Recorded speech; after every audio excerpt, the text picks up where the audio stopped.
Assalamualaikum warahmatullahi wabarakatuh. Salam sejahtera bagi kita semua. Perkenalkan, saya Hani Nur Pratiwi MPD, dosen Prodi Pendidikan Sejarah, Fakultas Ilmu Sosial dan Ilmu Politik, Universitas Negeri Semarang. Pada kesempatan ini, saya ingin menyampaikan terkait mata kuliah yang saya ampu sesuai dengan bidang keahlian saya, yaitu mata kuliah Sumber dan Media Pembelajaran Sejarah. Mata kuliah ini ditujukan untuk mahasiswa semester 3 dengan bobot 2 SKS dengan kode mata kuliah 20P03233. Diselenggarakan dalam 16 kali pertemuan tatap muka dengan rincian 14 kali pertemuan untuk materi dan 2 kali untuk ujian, UTS, dan juga UAS. Mata kuliah ini dirancang untuk membekali mahasiswa dengan pengetahuan dan juga pemahaman mengenai pengertian, nilai, manfaat sumber media pembelajaran sejarah, karakteristik media, kaidah penyusunan media grafis, pengembangan fotografi dan videografi dalam pembelajaran sejarah, penulisan skrip, hingga perencanaan dan produksi multimedia berupa konten video pembelajaran yang menjadi proyek akhir pada mata kuliah ini.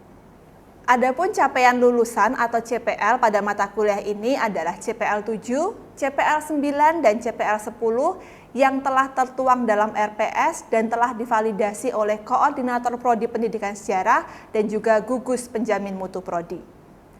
Capaian pembelajaran mata kuliah atau CPMK-nya ada 4, yaitu CPMK yang pertama, mahasiswa mampu mengintegrasikan teknologi informasi dan komunikasi dalam penggunaan sumber dan media pembelajaran untuk meningkatkan keterlibatan siswa dalam memfasilitasi pembelajaran yang lebih interaktif. CPMK kedua, mahasiswa mampu memiliki pengetahuan dan pemahaman mengenai pengertian, nilai, dan manfaat sumber media pembelajaran sejarah serta memahami berbagai sumber dan jenis media sejarah, mampu memilih dan memproduksi berbagai jenis media tersebut untuk kepentingan pembelajaran sejarah. CPMK yang ketiga, mahasiswa mampu mengembangkan sikap reflektif dan juga kritis terhadap penggunaan sumber dan media pembelajaran, serta menunjukkan komitmen tentang inovasi dan juga perbaikan keberlanjutan dalam praktek pembelajaran. CPMK yang keempat, mahasiswa mampu merancang dan mengembangkan media pembelajaran yang inovatif, efektif, seperti presentasi multimedia, modul interaktif, materi ajar berbasis teknologi sesuai dengan kebutuhan dan karakteristik siswa. 3 komponen utama dalam proses pembelajaran di mata kuliah ini adalah delivery, interaction, dan juga assessment atau DIA. Pada aspek delivery, saya memberikan materi serta RPS yang dapat diunduh oleh mahasiswa di laman Sikadu UNES, serta presentasi interaktif secara langsung dilakukan dalam proses tatap muka untuk melihat dan mendukung pemahaman mahasiswa. Pada pertemuan ketiga ini, mahasiswa secara berkelompok mulai berprogres merancang kerangka multimedia pembelajaran sejarah, karena di pertemuan sebelumnya kita sudah membagi kelompok dan juga menentukan proyek apa yang akan dibuat oleh mahasiswa. Proses pembelajaran didukung dengan Elena, Canva, Google Slide, dan juga lembar kerja kelompok mahasiswa. Pada aspek interaction, mahasiswa bekerja secara kolaboratif dalam kelompoknya untuk menyusun kerangka proyek media pembelajaran, membuat skrip untuk melanjutkan produksi media pembelajaran sejarah.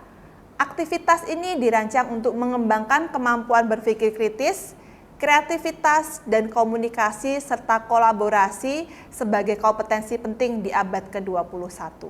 Selanjutnya, pada aspek asesmen, penilaian dilakukan secara formatif. Untuk penilaian proses dilakukan melalui kuis, tugas proyek individu dan kelompok, serta penilaian sikap dan keterampilan sesuai dengan RPS. Selanjutnya, asesmen sumatif, ada penilaian di akhir UAS dan juga penilaian UTS.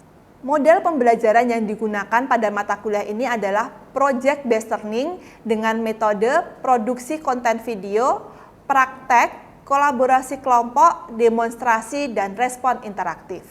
Referensi yang saya gunakan pada mata kuliah ini berupa buku referensi karya saya sendiri berjudul Sumber dan Media Pembelajaran Sejarah, didukung oleh buku referensi yang lain dan jurnal bereputasi 5 tahun terakhir. Tujuannya supaya mahasiswa mampu mengikuti perkembangan ilmu pengetahuan dan teknologi masa kini. Berikut adalah video pembelajaran saya pada mata kuliah Sumber dan Media Pembelajaran Sejarah di pertemuan ketiga dengan materi karakteristik media. Mari kita simak.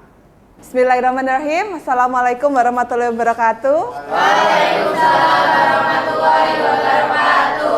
Selamat siang teman-teman. Siang, Bu. Gimana kabarnya? Sehat? Oke, kita kembali lagi ke mata kuliah Sumber dan Media Pembelajaran.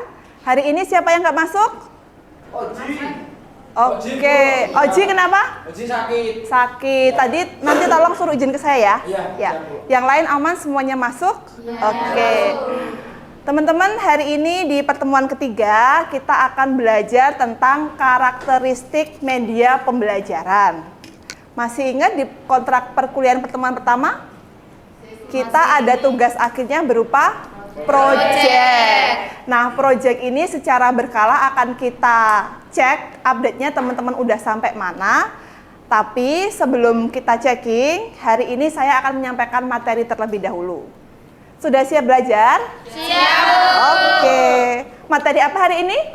Sumber dan media pembelajaran Oke, sejarah. terima kasih. Yang pertama akan kita bahas adalah jenis-jenis pembelajaran sejarah. Sebenarnya kalau kita selama belajar itu saya rasa sudah banyak menggunakan sumber sejarah dan juga media pembelajaran sejarah. Tapi kadang kita mengklasifikasinya tubrukan. Tahu nggak tubrukan itu apa? Iya, bahasanya begitu. Nah, di sini saya mengklasifikasikan menjadi 3. Ada media tradisional, media digital, dan media hibrida. Kita berangkat dulu dari media tradisional. Kalau ngomongin sejarah nih, media tradisional itu kan mesti kita akan merefleksikan ke media yang udah lama banget. Media yang ditinggalkan secara langsung oleh peristiwa sejarah. Contohnya, kita bisa melihat buku, tapi bukan buku yang ditulis di era sekarang. Buku-buku masa peristiwa itu terjadi, benar, masa lalu. Contohnya buku apa? Babat. Tahu nggak babat? Ya, bukan soto babat ya. Ya, babat tanah Jawa. Terus ada lagi, kalau orang mau pergi ke suatu wilayah, sekarang kan ada Kompas, ada Gmap. Dulu pakainya apa? Peta. Tapi petanya adalah peta yang masih bisa kita katakan peta yang masih benar, masih mentah. Yang kita harus menentukan arah utara dan selatan. Ingat waktu orang-orang Belanda datang ke kita? Ya. Ngapain? Enggak, orang Belanda datang ke kita nggak menjajah. Iya, berdagang. Untuk mereka dari Belanda tahu wilayah kita kan mereka menggunakan peta. Iya. Kompas ya untuk menentukan arah. Terus selanjutnya kita ke media digital. Kalau Gen Z, menurut saya media digital itu sudah sangat berdampingan. Bahkan mungkin 12 jam sehari hidupnya bersama digital. Plus minusnya media digital itu yang pertama itu kita mudah menjumpai. Ya kan kalau media digital. Terus selain mudah dijumpai, media digital itu karakteristik yang lainnya, semua orang itu bisa membuat media digital. Platformnya juga gratis. Nah, ketika kita menemukan media-media digital di platform-platform gratis, orang-orang banyak membuat, yang perlu kita cermati adalah tentang sumber yang digunakan. Teman-teman, kalau kita lihat yang sering kita lihat kita mencari infografis di Google atau kita mencari video di TikTok, itu kan kadang video itu dibuat bukan untuk media pembelajaran, tapi dibuat untuk supaya banyak orang datang. Sehingga informasinya kadang bukan informasi yang seharusnya disampaikan seperti peristiwa sejarah yang telah terjadi. Itu yang perlu kita waspadai. Terus yang selanjutnya adalah media hibrida. Pernah dengar media hibrida? baru. Media hibrida ini menggabungkan keunggulan media tradisional dan juga media digital ataupun teknologi digital. Teman-teman mungkin akhir-akhir ini berseliweran video AI yang pada masa Majapahit kembali ke masa lalu tapi bisa ngomong. Nah, itu kan ada sumber-sumber tradisionalnya dikemas dengan video dengan berbantuan AI. Kalau dari ketiga ini, teman-teman kira-kira lebih prefer menggunakan yang mana? Kalau nantinya jadi guru? Media digital. Media digital. Pernah merasakan museum virtual? Lewat YouTube, Bu. Lewat YouTube, ya. Museum virtual itu saya ingatnya itu mulai berkembang di Indonesia itu di zaman COVID, di mana museum-museum pada tutup, terus mereka membuat museum virtual sehingga kita seolah-olah berada di lokasi tersebut pakai 3D, ya kayak gitu. Menarik menurut saya karena memang media-media pembelajaran itu memang perlu dikemas sesuai dengan kebutuhan dan juga perkembangan peserta didik, gitu. Ada yang pernah mengatakan gini, kita membuat media sebagus apapun, tapi kalau di pembelajaran siswanya tidak butuh itu dan sarana prasarananya juga tidak memadai, tidak akan mencapai tujuan pembelajaran yang maksimal. Iya, yang baik gitu. Misalkan saya ngajar di sekolah SD di mana di sana internetnya belum ada, belum ada LCD dan yang lainnya. Tapi saya kekeh menggunakan media digital. Sampai nggak ke siswanya? Tidak. Ya, mungkin hanya akan sampai di tampilan aja, tapi karena mereka tidak terbiasa menggunakan media digital, itu juga belum tentu bisa mencapai tujuan pembelajaran yang maksimal. Berarti kalau case-nya seperti itu, media mana yang bisa kita pilih? Media tradisional. Belajar sejarah. Tadi kita ngomongin Belanda ya. Saya ke kelas misalkan bawa medianya berupa ladaku, kunyit bubuk, ya, yang di pasar-pasar itulah ya, maaf nyebut merek ladaku. Itu kira-kira bisa nggak kita gunakan sebagai media? Bisa. Media masa? Kolonial. Iya, sebelum kolonial, masa perdagangan. Orang-orang Belanda ke kita ngapain sih? Iya, berdagang dulu, ya kan, mereka dagang. Ketika tahu kita kaya akan rempah-rempah, akhirnya kan di monopoli dulu, baru nanti ke penjajahan. Begitu. Ada yang ditanyakan dari teman-teman? Bisa dipahami? Bisa. Oke, saya lanjut ya. Iya. Siap. Ini ada 3 jenis media pembelajaran. Dari yang tadi saya jelaskan, teman-teman bisa menyampaikan ini media apa aja? Bisa. Silakan, siapa? Sepertinya Ini sebelah media apa? Paling kiri itu foto ya, Bu. Foto. Iya, siapa yang mengambil foto ini ya kira-kira ya? Ya, ini foto diambil dari KITLV ya, webnya sejarah. Terus ini Mas. Itu ada infografis seperti timeline kemerdekaan, Bu. Oh iya, timeline peristiwa kemerdekaan. Terus ini. Itu video. Oke, media video yang diupload ke YouTube. Mas siapa? Arham. Mas Arham, terima kasih. Boleh tepuk tangan? Oke. Jadi benar teman-teman, ini adalah 3 media pembelajaran yang bisa kita buat. Ini bisa kita buat. Tapi yang di sini bisa kita buat?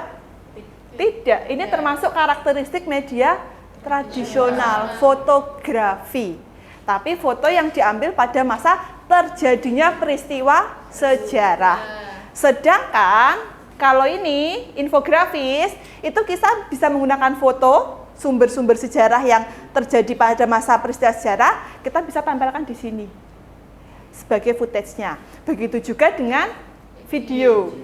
Kadang karena keterbatasan footage sejarah, video yang digunakan video ini tidak selalu menggunakan footage berupa video, berupa gambar-gambar, tapi ada narasi dari pembuat video. Nah, itu tergantung bagaimana cara membuatnya. Baik, selanjutnya yang perlu kita pahami lagi teman-teman, bahwa pembelajaran sejarah itu tidak lagi berupa hafalan, tidak lagi berupa menceritakan peristiwa di masa lampau. Kalau ngajar sejarah tapi kita ngomongin terus-menerus Belanda menjajah, monopoli, apa urgensinya untuk pendidikan saat ini? Jadi pembelajaran sejarah itu harusnya mampu menjadi jembatan kesenjangan antara masa lalu dan masa kini. Pernah dengar nggak pepatah yang mengatakan kalau kita belajar sejarah harusnya orang itu bisa menjadi orang yang bijak? Ya, karena kita belajar hari ini di posisi sekarang, kita bisa belajar dari masa lalu dan kita bisa memetakan arah ke depannya mau melakukan apa.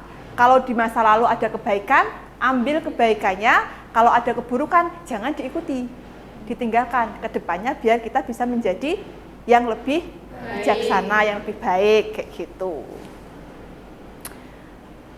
Saya boleh tanya? Boleh. Oke. Menurut teman-teman, bagaimana cara memilih media pembelajaran yang baik? Ada yang mau jawab? Cara memilih? Oh, Saya Bu, silakan Mbak. Memberikan asesmen terlebih dahulu, memberikan asesmen diagnostik untuk mengetahui kebutuhan karakteristik tiap siswa. Jadi kita bisa memberikan media yang sesuai dengan karakteristik siswa tersebut. Oke, terima kasih. Jadi profiling ya tadi ya disampaikan, melakukan asesmen terlebih dahulu. Bagaimana karakteristik siswa, bagaimana keseharian siswa. Oke nggak kalau diterapkan media seperti yang sudah teman-teman pelajari tadi. Tadi sudah kita lihat kalau memang sarana prasarana tidak mendukung dan tidak terbiasa menggunakan media digital, nggak apa-apa, kita kembali menggunakan media tradisional. Karena keberhasilan media pembelajaran ini bukan tergantung media yang sesuai dengan perkembangan teknologi, tapi tentang kesesuaian karakteristik peserta didik atau siswa kita. Gitu. Teman-teman, minggu lalu kita sudah mulai berprogres untuk membuat proyek. Ya, di pertemuan kedua kalau nggak salah teman-teman sudah mulai memetakan pernyataan yang menjadi pilihan teman-teman akan membuat proyek dengan materi apa? Ya, masih ingat? Masih. Oke. Pilihannya yang kita sediakan kemarin ada media grafis dan juga media video. Kelompok 1 sudah sesuai dengan kelompoknya ya? Oke. Membuat infografis benar? Oke, kelompok 2 Membuat video. Setelah tadi kita sudah memberikan arahan jenis-jenis media, hari ini saya mau cross check lagi ke teman-teman. Nanti secara berkelompok silakan melakukan diskusi lagi. Sejauh mana kesiapan teman-teman sehingga kelas minggu depan teman-teman mulai bisa memproduksi media pembelajarannya. Ya, jadi nanti teman-teman bisa kembali ke diskusi dengan kelompoknya, teman-teman bisa kembali mengisi proyek kelompoknya, nanti saya akan cek satu persatu ke kelompok. Oke?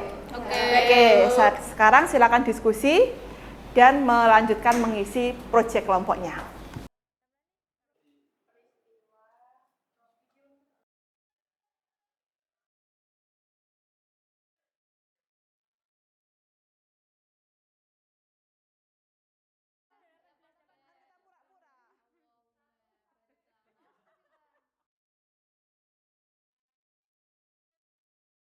Ini kan nanti kan tugasnya video editing kan? Iya. Bisa buka tapi enggak ya? Kelompok 1 kemarin temanya adalah pertempuran 5 hari di Semarang. Pertempuran 5 hari di Semarang, bikinnya infografis. Ya, silakan ketua kelompok menjelaskan untuk jadwal 2 minggu ke depan. Oke, baik. Untuk perkiraan tanggal kita menyelesaikan dalam jangka waktu dari tanggal 1 Juli sampai tanggal 14. Ini untuk 2-3 hingga seminggu hari pertama itu kita fokuskan untuk membuat ataupun mengumpulkan dokumen-dokumen, bukti-bukti untuk memperkuat media kita nanti. Itu yang pertama. Kemudian ini dilakukan oleh seluruh anggota, termasuk yang desain juga seperti itu, agar nanti pembagian-pembagian itu jelas, sudah terlaksana semua. Kemudian yang kedua, setelah tanggal 7 Juli kita melaksanakan rapat dulu untuk menentukan bagaimana kita membuat bingkai dari infografisnya nanti, apakah diletakkan per gambar kemudian dijelaskan atau dibikin secara periodik seperti itu. Baru nanti di tanggal 12 hingga 14 itu adalah fase finishing, di mana kita memverifikasi lagi bahan atau media yang kita butuhkan, kemudian memverifikasi desainnya apakah sudah sesuai ataupun belum, dan yang terakhir adalah latihan untuk presentasi seperti itu Bu, dengan budget insya Allah 200.000, dan kemungkinan ini sangat sisa. Oke, Seperti itu. sangat efisien Yes. ya. Oke, Seperti itu. terima kasih. Boleh saya bertanya? Boleh, silakan Oke. Bu. Tadi saya mendengar di minggu pertama itu adalah pengumpulan media. Yeah. Ya, itu medianya itu kita karena di sini membuat infografis, yang kita butuhkan bukan hanya foto, Yes. tapi sumber referensinya. Ya, itu perlu dibagi juga referensi-referensi yang teman-teman gunakan. Upayakan menggunakan pertama buku sekolah, dan yang kedua kita juga perlu menggunakan jurnal-jurnal. Apalagi jurnal yang terupdate biar informasi yang kita berikan itu informasi yang terbarukan. Baik. Gitu. Siap Ibu. Nanti kita coba konkretkan lagi seperti Asik. itu biar tidak ada miss Ibu. Baik. Oke.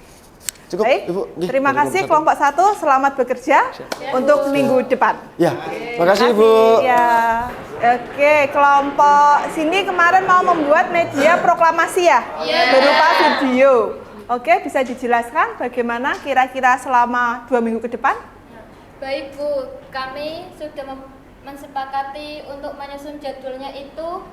Untuk medianya kita membuat video Bu, dengan judul peristiwa proklamasi kemerdekaan. Kemudian untuk timelinenya itu kita membuat 2 minggu Bu. Jadi mulai dari tanggal 1 Juli sampai 14 Juli. Nah, kemudian untuk budget kita membuat video itu 500.000 rupiah Bu. Saya kira 15 juta. Oke. Ya. Ya. Oke. Nah, cukup Bu. Belum cukup. Saya mau tanya boleh? Ya, boleh. Kira-kira di waktu ini 2 minggu itu kalian ngapain aja? Ya kita merancang Bu. Merancang apa yang mau dimasukin. Oke, berarti menyiapkan footage-nya ya. Oke. Terus yang editing siapa? Yang editingnya Ada ini Oh, Arham Arham. sama Belkis, 2 Oke, orang. berdua. Iya. Nanti yang menyiapkan footage-nya ada ambil video rekaman atau kalian membuat videonya sendiri? ada yang membuat sendiri, ada yang mencari di internet. Oke. Dari berbagai sumber Bu nanti. Oke, siap. Terima kasih. Ada pertanyaan? 500.000 aman? Jawab, nanti Oke. menyesuaikan. Tambah nggak apa-apa ya? Itu ya. Iya. Soalnya kita pakai HP kita sendiri, jadi tidak terlalu banyak budgetnya. Iya, karena budget ditanggung oleh kelompok, jadi Iya. gunakan seefisien mungkin. Iya. Oke, terima kasih. Selamat bekerja dengan Iya kelompoknya. Bu, terima kasih.